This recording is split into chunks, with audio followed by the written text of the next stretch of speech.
जय हिंद दोस्तों। आज हम लोग चर्चित महोत्सव को लेके यहाँ पे आगे बढ़ेंगे। इससे पहले मैंने 2 वीडियोस अपलोड कर दी हैं, उसको भी आप देख लीजिएगा। 30 मिनट की वीडियोस होती हैं, आप इसको ज़रूर एक बार रिवीजन करके चाहिए। आपके एग्ज़ाम में 100% आपको सक्सेस मिलना ही मिलना है।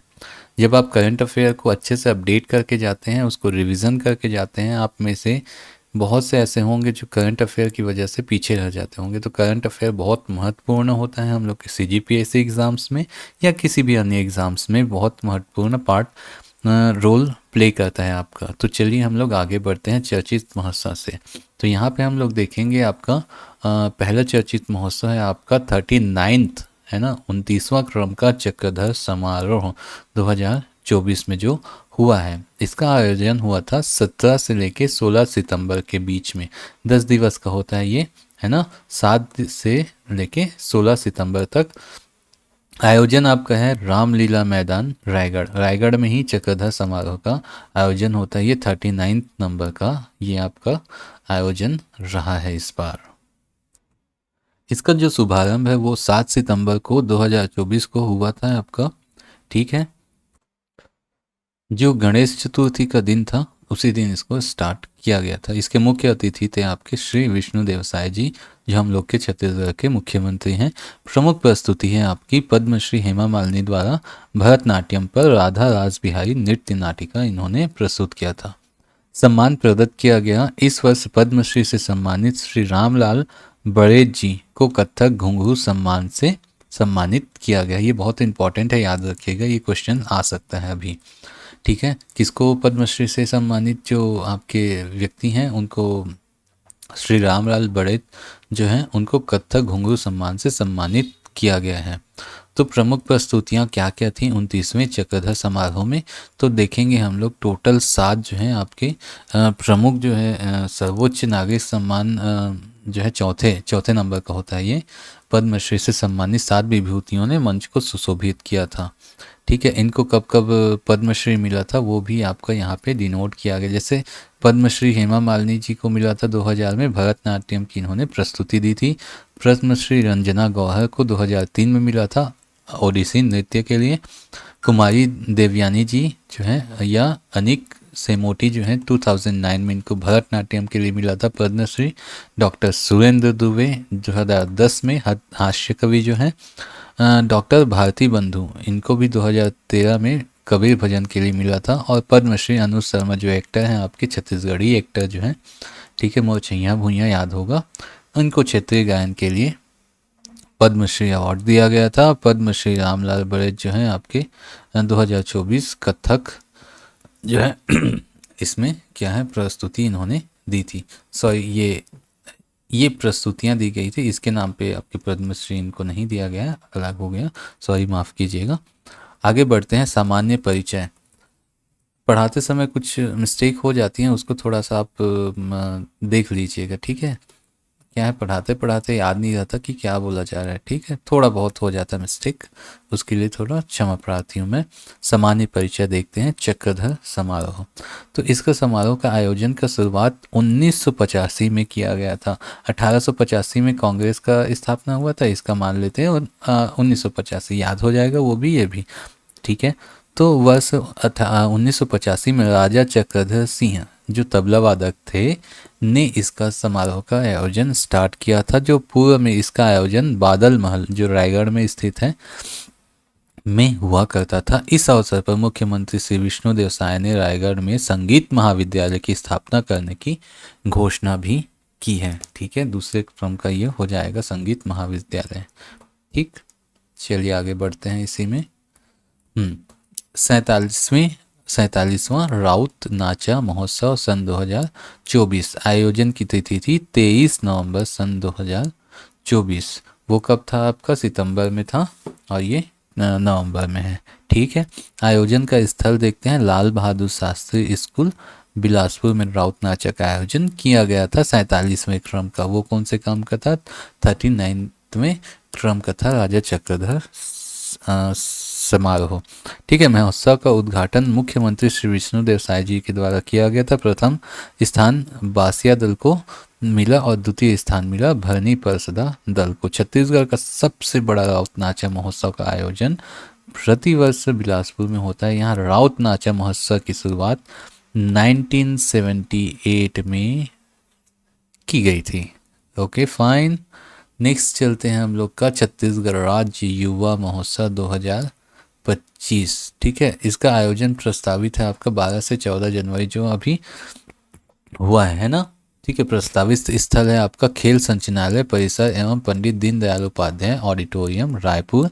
प्रतियोगिता का आयोजन का 13 प्रकार की विधाओं से संबंधित है। इसमें प्रतिभागियों की आयु जो है 15 to 29 ईयर होनी है और आयोजन के स्तर है 2 स्तर जो विकास खंड स्तर और जिला स्तर में होना है। आयोजन के स्तर विकास खंड स्तर में 30 नवंबर से 2024 तक, ठीक है, और जिला स्तर में 1 से लेकर 15 दिसंबर 2024 तक इसका आयोजन स्तर यहाँ पे देखा गया था। ठीक है, नेक्स्ट आते हैं जल जगार महोत्सव। ये बहुत इंपॉर्टेंट है, इसको स्टार लगा के रखिए, आना ही आना है। ठीक है, इस टाइप का प्रोग्राम जो है बहुत कम होता है और बहुत इंपॉर्टेंट होता है। विष्णुदेव साय के जितने भी पॉम्पलेट्स वगैरह रहते हैं और हाइलाइट्स जो होते रहते हैं उसका सीएमओ छत्तीसगढ़ को आप फॉलो कीजिएगा। ठीक है, ट्विटर हैंडल या एक्स बोल सकते हैं ना, अभी तो एक्स बोलते हैं, तो उसमें आपको ये चीज़ें देखने को मिलेगी, बहुत इंपॉर्टेंट पार्ट्स होते हैं, तो देख लीजिएगा इसको। तो सबसे पहले इसका शुभारंभ का तिथि देखते हैं। तो फिर 5 to 6 अक्टूबर 2 दिन का था, ये 5 से 6 अक्टूबर के बीच में यहाँ हुआ है।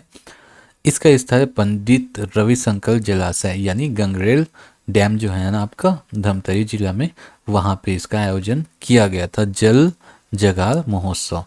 साय सरकार ने प्रयासों में धमतरी में एक अंतर्राष्ट्रीय जल सम्मेलन का आयोजन किया। इसका मुख्य उद्देश्य क्या था कि जल संरक्षण के बारे में लोगों को जागरूक करना था। जल जगार यह शब्द जल संरक्षण की सफलता का प्रतीक बन गया है। जल जगार शब्द हल्बी बोली से लिया गया है, ध्यान रखेंगे, जल जगार शब्द हल्बी बोली से लिया गया है जिसका अर्थ होता है पानी के संरक्षण व संवर्धन के प्रति जागरूकता। ये बात डिनोट करके रखिए कि पानी के संरक्षण के व संवर्धन के प्रति जागरूकता। सेम टू सेम ये क्वेश्चन ऐसा पूछ सकता है। यह जल जगार किस बोली से लिया गया है, तो हल्बी बोली से लिया गया है। जल जगार का अर्थ क्या होता है, तो पानी के संरक्षण व संवर्धन के प्रति जागरूकता। इस महोत्सव के दौरान मुख्यमंत्री जल संरक्षण एवं वन क्षेत्र की सुरक्षा के क्षेत्र में उल्लेखनीय कार्य करने हेतु सरस्वती ध्रुव को सम्मानित किया है। किसको सम्मानित किया है? सरस्वती ध्रुव को। किस क्षेत्र के लिए? वन क्षेत्र की सुरक्षा और उल्लेखनीय कार्य के लिए, ठीक है, जल संरक्षण आदि के लिए। केंद्रीय भूजल यानी आपका केंद्रीय भूजल जो है ना आपका सेंट्रल ग्राउंड वाटर बोर्ड ऐसा कुछ है ना, जी वही है, कि 2021 की रिपोर्ट और राष्ट्रीय जल भृति मानचित्र और प्रबंधन कार्यक्रम NAQUIM, ठीक है, 2.0 रिपोर्ट के अनुसार भारत के 151 जल संकटग्रस्त जिलों में छत्तीसगढ़ में मुख्यतः धमतरी, बेमेतरा, बालोद और रायपुर शामिल थे। ध्यान रखेंगे कौन कौन से शामिल थे? धमतरी, बेमेतरा, बालोद और रायपुर शामिल थे। जहां धमतरी जिले की स्थिति अब जल संरक्षण गतिविधियों करने से बेहतर होने लगी है, इसीलिए इसको जल संरक्षण के उद्देश्य से, जल संरक्षण में विकास हासिल करने के उद्देश्य से जल जगार महोत्सव का आयोजन किया गया था। 5 और 6 अक्टूबर 2024 को किया गया था। पंडित रविशंकर जलाशय, जिसको गंगरेल डैम भी कहा जाता है, धमतरी जिले में स्थित है। ठीक है, हमारे छत्तीसगढ़ सबसे बड़ा जलाशय है ये, ठीक है, सबसे बड़ा डैम है। और ये सबसे ऊंचा डैम आपका बांगो हसदेव परियोजना, जो मिनी माता परियोजना के नाम से भी जानी जाती है। राष्ट्रीय आम महोत्सव, आम खाएंगे, आम के आम और गुठलियों के दाम। आम तो जिसने खा लिए, अब हम उसकी गुठलियाँ गिन रहे हैं ना, ठीक है, तभी तो करंट अफेयर में उसके दाम निकलेंगे ना, गुठली बोएंगे तभी तो फिर से पेड़ आएगा। चलिए, आयोजन की तिथि थी आपकी 12 to 14 जून 2024, 12 से 14 जून। आयोजन किसने किया? इंदिरा गांधी कृषि विश्वविद्यालय रायपुर ने। ठीक है, आम की अलग अलग किस्में होती हैं, ठीक है, बहुत सारी किस्में होती हैं, बहुत ही सारी किस्में होती हैं। तो इसमें क्या है, इंदिरा गांधी कृषि विश्वविद्यालय हम लोग का छत्तीसगढ़ में वही कर सकता है ये सब चीज़ें, है ना। तो इस महोत्सव में 600 से अधिक कृषक जो है प्रतिभागी बने थे। कितने कृषक? 600 कृषक। और आम की कितनी किस्में लाई गई थी? 350 प्रकार की विभिन्न किस्मों के 2000 से अधिक हाँ, प्रादर्श छत्तीसगढ़ वासियों के अवलोकनार्थ रखे गए थे, है ना।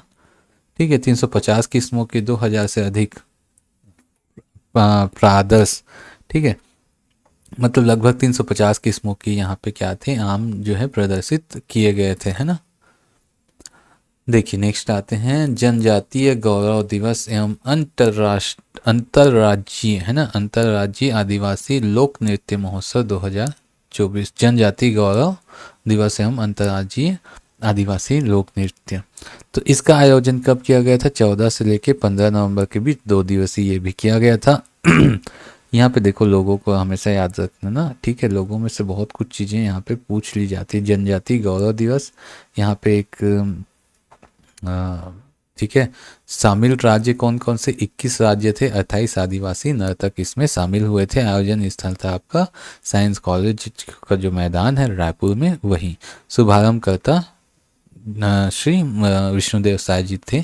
ठीक है, मैक्सिमम में विष्णुदेव साय जी हमारे ये शुभारंभकर्ता के रूप में वहाँ पे देखने को मिल सकते हैं। शामिल राज्य हैं 21 राज्य, नर्तक दल 28, ये इम्पोर्टेंट है ना। ठीक है, विष्णुदेव साय जी ने धरती आवा भगवान बिरसा मुंडा की 150वीं जयंती, ये भगवान बिरसा मुंडा की छवि है ना। ठीक है, भगवान बिरसा मुंडा, ठीक है, आदिवासी समाज के लिए इन्होंने बहुत योगदान दिया है। ठीक है, 150वीं जयंती के अवसर पर रायपुर के साइंस कॉलेज मैदान में 2 दिवसीय जनजातीय गौरव दिवस एवं अंतर्राज्यीय आदिवासी लोक नृत्य महोत्सव का शुभारंभ किया है। ठीक है, फर्स्ट टाइम हुआ, शुभारंभ हुआ है अभी। प्रधानमंत्री नरेंद्र मोदी जी जनजातीय गौरव दिवस के अवसर पर 15 नवंबर 2024 को जमुई बिहार से छत्तीसगढ़ के कार्यक्रम में वर्चुअल रूप से शामिल हुए थे। ठीक है, वर्चुअल रूप से यानी, ठीक है, ऑनलाइन, फाइन। ठीक, अब देखो इसमें कौन कौन से राज्य सम्मिलित हुए थे।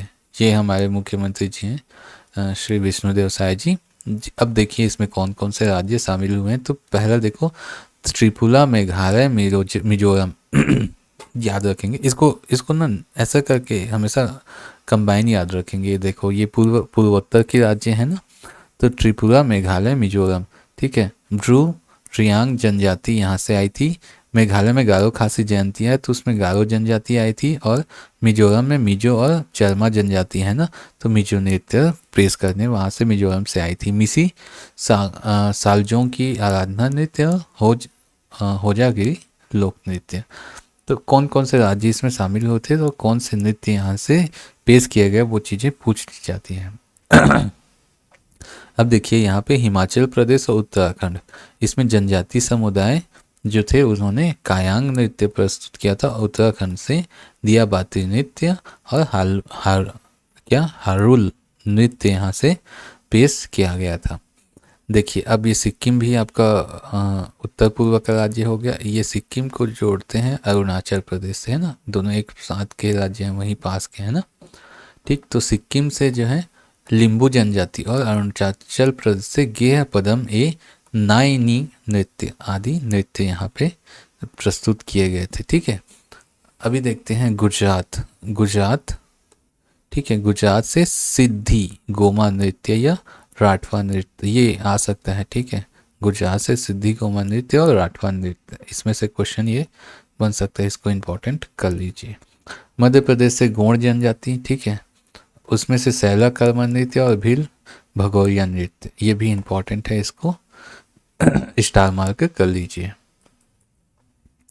अब आते हैं जम्मू कश्मीर गुज्जर जनजाति है जो है गोजरी नृत्य वहाँ से प्रस्तुत किया गया था। अब देखते हैं यहाँ से तेलंगाना।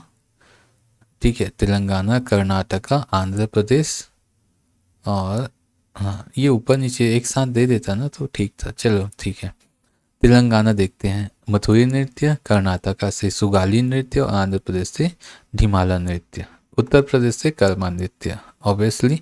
ठीक है, दमन एंड द्वी जो आपका केंद्र शासित प्रदेश है वहाँ से तरपा नृत्य और राजस्थान से चक्री नृत्य, नागालैंड से आओ नागा लोक नृत्य, नागालैंड से नागा ये शब्द जुड़ा हुआ है।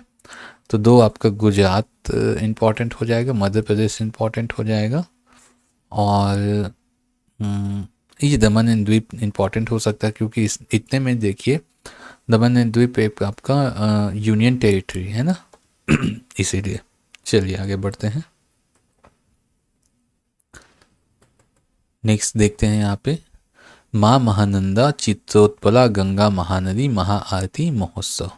ठीक, इसका आयोजन किया गया था 12 नवंबर सन 2024 का। आयोजन स्थल है आपका दरहा घाट तट, चंद्रपुर शक्ति जिला। ये जो है चंद्रपुर में दरहा घाट जो है ना वहाँ पे किया गया है। मुख्यमंत्री श्री विष्णुदेव साय ने चंद्रपुर के महानदी तट पर दरहा घाट का लोकार्पण किया और इसी महान आरती में ये शामिल हुए थे। तो ये इम्पोर्टेंट हो सकता है ना, ये पहली बार ऐसा कुछ हुआ है। तो कौन सा घाट है आपका? दरहा घाट चंद्रपुर पे, ठीक है। और अभी चंद्रपुर शक्ति जिले में आ गया है, पहले जांजगीर चांपा जिले में आता था। 12 नवंबर को किया गया है महाआरती। महानंदा चित्रोत्पला, ध्यान देंगे, महानंदा चित्रोत्पला महानदी सभी उस अपनी जो है गंगा महानदी महाआरती, तो ये ना अपनी जो महानदी है उसी का नाम है ना, ठीक। चलिए आते हैं महोत्सव का नाम, देखते हैं कब कब ये क्या क्या आयोजन किया गया था। 48वां रामगढ़ महोत्सव 22 से 23 जून के बीच, सरगुजा में है ना रामगढ़ इसीलिए। 28वां भोरमदेव महोत्सव, भोरमदेव कबीरधाम जिले में है, ठीक है, कवर्धा कबीरधाम 6 to 7 अप्रैल। मंजराजी, गाँव मंजराजी, ठीक है, राजनांदगांव से वो जुड़े हुए थे रावेली ग्राम, 1 अप्रैल 2024। अमृत धारा महोत्सव, ठीक है, 8 मार्च 2024। अमृत धारा जलप्रपात है आपका मनेंद्रगढ़ में, तो उससे जुड़ा हुआ है। चित्रकूट महोत्सव, चित्रकूट महोत्सव ऑब्वियसली बस्तर जिले में होगा, 5 से 7 मार्च के बीच में। सिरपुर महोत्सव महासमुंद जिले में है, ठीक है, 24 से 26 फरवरी के बीच में होता है ना। ये मतलब ये जो माघी पूर्णिमा जो होती है ना उसी समय पे ये होता है आपका, ओके। 34वां बिलासा महोत्सव, ये 24-25 फरवरी को हुआ था बिलासपुर जिले में। बिलासा महोत्सव मैनपाट महोत्सव होगा 23 से 25 फरवरी में। रोपाखाल जलाशय मैनपाट जो जहाँ पे है वहाँ पे होता है। ये देखो गौरैया धाम महोत्सव, ये तांदुला नदी के तट पे चौरेला बलौद जिले में हुआ था। जाज्वल्य देव महोत्सव जांजगीर चांपा में हर साल होता है, 10 से 12 फरवरी में हुआ था इस बार। अरपा महोत्सव बिलासपुर गौरेला पेंड्रा मरवाही जिला में 10 फरवरी 2024 को, ठीक है। इसी दिन 10 फरवरी को ये शायद गौरेला पेंड्रा मरवाही का क्या हुआ है, गठन हुआ था। झुमका जल महोत्सव 1 से 2 फरवरी 2024। तो झुमका जल महोत्सव कोरिया जिला में संपन्न होगा, ध्यान रखेंगे। ये अरपा महोत्सव 10 फरवरी को, ठीक है, इसलिए मनाया जाता है गौरेला पेंड्रा मरवाही का उस दिन गठन हुआ था, ठीक है। राजा मोरध्वज आरंग महोत्सव, राजा मोरध्वज की राजधानी आपकी आरंग जो है उसके लिए होता है, ठीक है। 28-29 जनवरी आरंग में होता है। और तातापाना आपका बलरामपुर में है, ठीक है, और 14 to 16 जनवरी के बीच में यहाँ पे ये महोत्सव मनाया गया था 2024 में। अब आते हैं हम लोग प्रमुख पुरस्कार कौन कौन से दिए गए थे अभी। तो 24वां जो वसुंधरा जो सम्मान है ना वो किसको मिला है आपका? डॉक्टर विश्वेश ठाकरे को मिला है। पुरस्कृत क्षेत्र है आपके पत्रकारिता और साहित्य लेख के लिए। डॉक्टर रमन सिंह जो आपके विधानसभा अध्यक्ष हैं अभी छत्तीसगढ़ के, उनके द्वारा ये पुरस्कार प्रदान किया गया। पूर्व 2023 प्राप्त करते हैं आपके सुधीर सक्सेना। 14 अगस्त 2024 को भिलाई में कला मंदिर के दैनिक भास्कर रायपुर के संपादक डॉक्टर विश्वेश ठाकरे को पत्रकारिता एवं साहित्य लेखन के क्षेत्र में विशेष योगदान के लिए यह सम्मान दिया गया है। नेक्स्ट आते हैं साहित्य अकादमी की 72 सदस्यता। तो ये इससे जो पुरस्कृत व्यक्ति हैं आपके विनोद कुमार शुक्ल जी हैं, ठीक है। इनका क्षेत्र जो था साहित्य क्षेत्र और योगदान, साहित्य क्षेत्र में योगदान के लिए इनको पुरस्कार प्रदत्त किया गया। ये किनके द्वारा दिया गया? के श्रीनिवासन राव, जो सचिव हैं आपके साहित्य अकादमी, उनके द्वारा दिया गया। यह भारत के साहित्य अकादमी का सबसे बड़ा सम्मान होता है। ठीक है, सम्मान देने के लिए अकादमी के सचिव श्री श्रीनिवासन, ठीक है, राव विनोद कुमार शुक्ल के रायपुर स्थित घर पहुंचे और उन्हें सम्मानित किया। ध्यान रखेंगे, वो सीधे उनके घर तक सम्मान देने वहाँ पहुँचे थे। तो बहुत बड़ी बात है, एक तो ऑब्वियसली उनको सम्मान मिल रहा और घर पहुँच से वहाँ, मतलब एक अलग ही बोल सकते हैं उसका वैल्यू होता है। द गोल्ड मैन पर्यावरण पुरस्कार, ये बहुत इंपॉर्टेंट है। इसको आप क्या कर सकते हैं, स्टार मार्क कर लीजिए। हो सकता है ये 100% इस बार पूछा जाए। ये किसको मिला है? Mister Alok Shukla get the 2024 Goldman prize for his Hasdeo Aranya movement.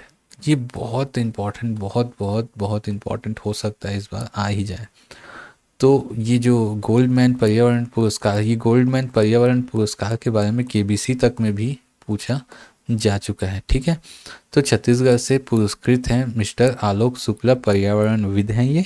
ठीक है, एनवायरमेंटलिस्ट है और संबंध क्षेत्र है आपका संयोजक छत्तीसगढ़ बचाओ आंदोलन। इन्होंने हसदेव बचाओ आंदोलन, छत्तीसगढ़ बचाओ आंदोलन में इन्होंने बहुत अहम भूमिका निभाई है ना। तो इन्होंने क्या किया था, हसदेव जंगल को बचाने के लिए जो कोयला खदानों के खिलाफ जो है ना 12 सालों से चल रहे अभियान का नेतृत्व कर रहे हैं ये। और वन और आदिवासी अधिकार कार्यकर्ता छत्तीसगढ़ बचाओ आंदोलन के संयोजक आलोक शुक्ला को उनके सफल अभियान के लिए प्रतिष्ठित गोल्ड मैन पर्यावरण पुरस्कार 2024 से सम्मानित किया गया। इन्होंने छत्तीसगढ़ हसदेव अरण्य क्षेत्र में 21 नियोजित कोयला खजानों से 4.45 लाख एकड़ जैव विविधता से भरपूर जंगलों को बचाया है। बहुत बहुत ज़्यादा, 4.45 लाख एकड़। एक एकड़ में तो ऐसा देखोगे तो बाप रे, बहुत है ना। खैर छोड़ो, विदित हो कि यह पुरस्कार आलोक शुक्ला को सहित 6 लोगों को प्रदान किया गया है। ठीक है, व्यक्तिगत रूप से 7 हो गए ये। नेक्स्ट आते हैं आपका छत्तीसगढ़ राज्य शिक्षक सम्मान पुरस्कार। ये 5 सितंबर को शिक्षक दिवस के दिन दिया जाने वाला सम्मान है। ठीक है, ये राजभवन के दरबार हॉल में राज्यपाल के द्वारा 52 शिक्षकों को शिक्षक सम्मान और 3 शिक्षकों को स्मृति पुरस्कार से सम्मानित किया गया था। इस प्रकार टोटल 55 जो हैं टीचर्स को सम्मानित किया गया है। तो यहाँ पे देखते हैं स्मृति पुरस्कार में डॉक्टर मुकुरधर पांडे स्मृति पुरस्कार मिला है आपका राजश्री पांडे कबीरधाम से जो है। डॉक्टर पदमलाल पुन्नालाल बख्शी स्मृति पुरस्कार जो दिया गया है वो doctor Rashmi Singh Dhurve Bilaspur. And doctor Baldev Prasad Mishra स्मृति सम्मान is goes to doctor Sarita Sahu from Durg. Okay, तो इस तरीके से इनमें 3 शिक्षकों को यहाँ पे क्या किया गया था, स्मृति सम्मान जो है दिया गया था। ठीक है, और टोटल 52 शिक्षकों को शिक्षक सम्मान दिया गया है। तो ये बहुत इम्पोर्टेंट रहेगा आपके लिए।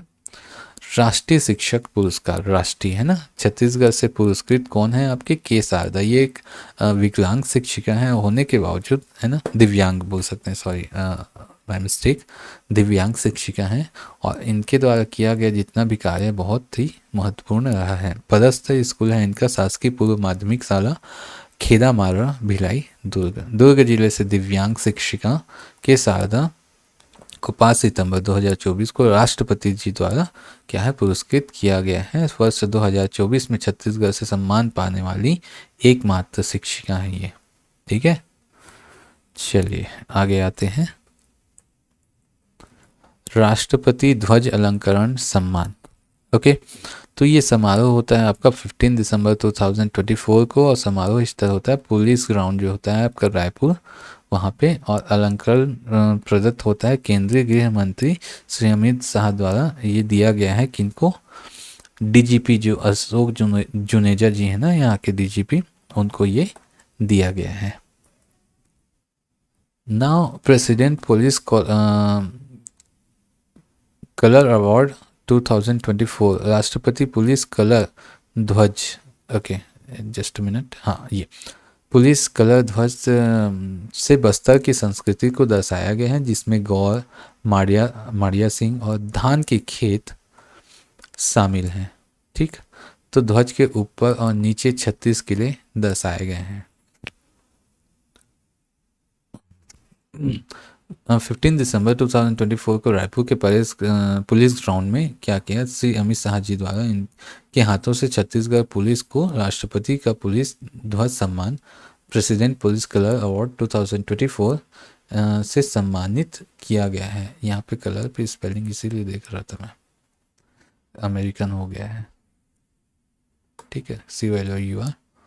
यह किसी भी राज्य की पुलिस को मिलने वाला सर्वोच्च सम्मान है। ध्यान देंगे, किसी भी राज्य की पुलिस को मिलने वाला यह सम्मान पाने वाला छत्तीसगढ़ देश का 12वां राज्य है।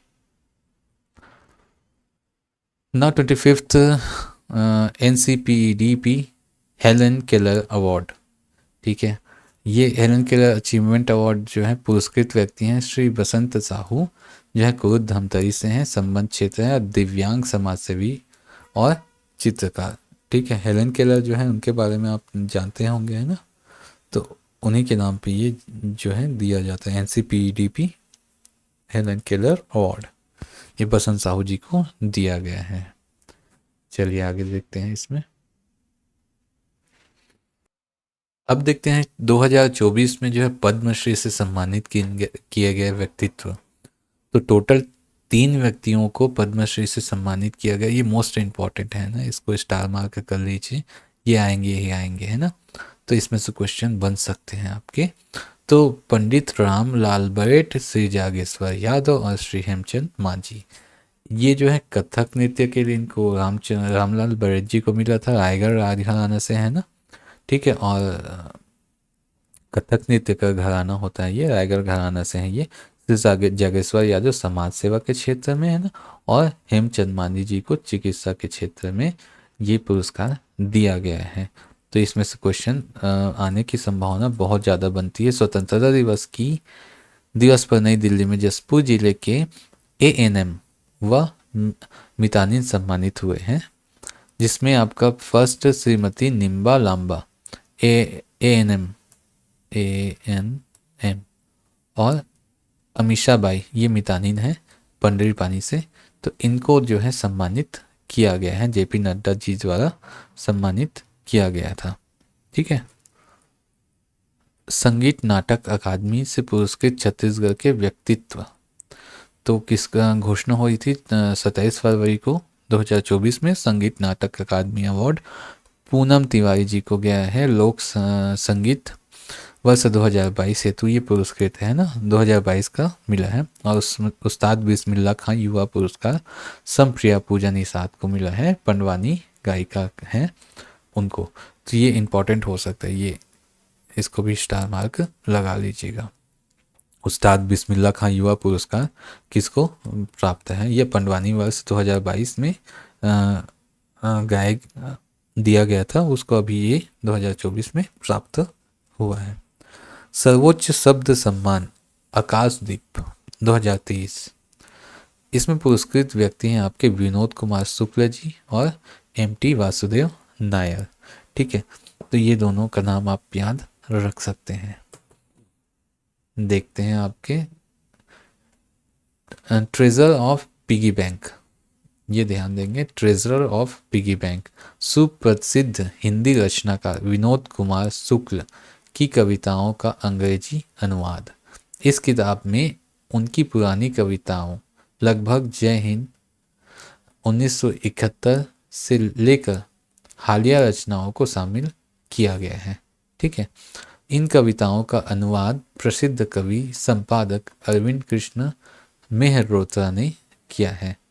अपनी विशिष्ट शैली और भावनात्मक रचनाओं के लिए शुक्ल जी को विभिन्न पुरस्कार प्राप्त हो चुके हैं ऑलरेडी, है ना। 2023 में इनको अंतर्राष्ट्रीय साहित्य में उनकी उपलब्धि के लिए पेन या नाबोकोवा पुरस्कार प्राप्त हो चुका है। 1999 में दीवार में एक खिड़की रहती थी कृति के लिए साहित्य अकादमी पुरस्कार मिला है। ये इंपॉर्टेंट हो सकते हैं ना, इसमें से क्वेश्चन बन सकते हैं।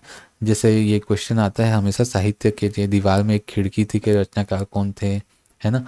तो ऐसा क्वेश्चन बन जाता है, ये कब रचित की गई थी, इसमें साहित्य अकादमी पुरस्कार कब दिया गया था, किनको दिया गया था, ऐसे क्वेश्चंस बन सकते हैं। 1996 में मैथिली शरण गुप्त द्वारा राष्ट्रीय पुरस्कार भी इनको प्राप्त है और 1995 में मध्य प्रदेश शिखर सम्मान इनको दिया गया था। श्री शुक्र जी की प्रमुख रचनाएं कौन कौन से हैं, तो ये रचनाएं याद रखिएगा, क्वेश्चन इनमें से बन सकता है। यानी नौकर की कमीज, सब कुछ होना बचा रहेगा, ठीक है। कविता से लंबी कविता, एक अजनबी पक्षी, बाल कविताएं, राजिम का विष्णु मंदिर, ये इंपॉर्टेंट हो सकता है, ठीक है। तो ये नौकर की कमीज इंपॉर्टेंट है, ठीक है। और ये मतलब आ सकते तो सभी हैं, बस मैं एक टेंटेटिव आपको इम्पोर्टेंस बता सकता हूँ, ठीक है। तो चलिए नेक्स्ट वीडियो में मिलते हैं, जिसमें हम लोग आगे की टॉपिक को डिस्कस करेंगे। जितनी भी वीडियोस हैं आप देख लीजिएगा, ठीक है। कोई भी डाउट्स हैं कमेंट कर सकते हैं, ठीक है। कमेंट करके ये भी बता दीजिएगा वीडियो कैसा लगता है। तब तक के लिए जय हिंद, गुड बाय।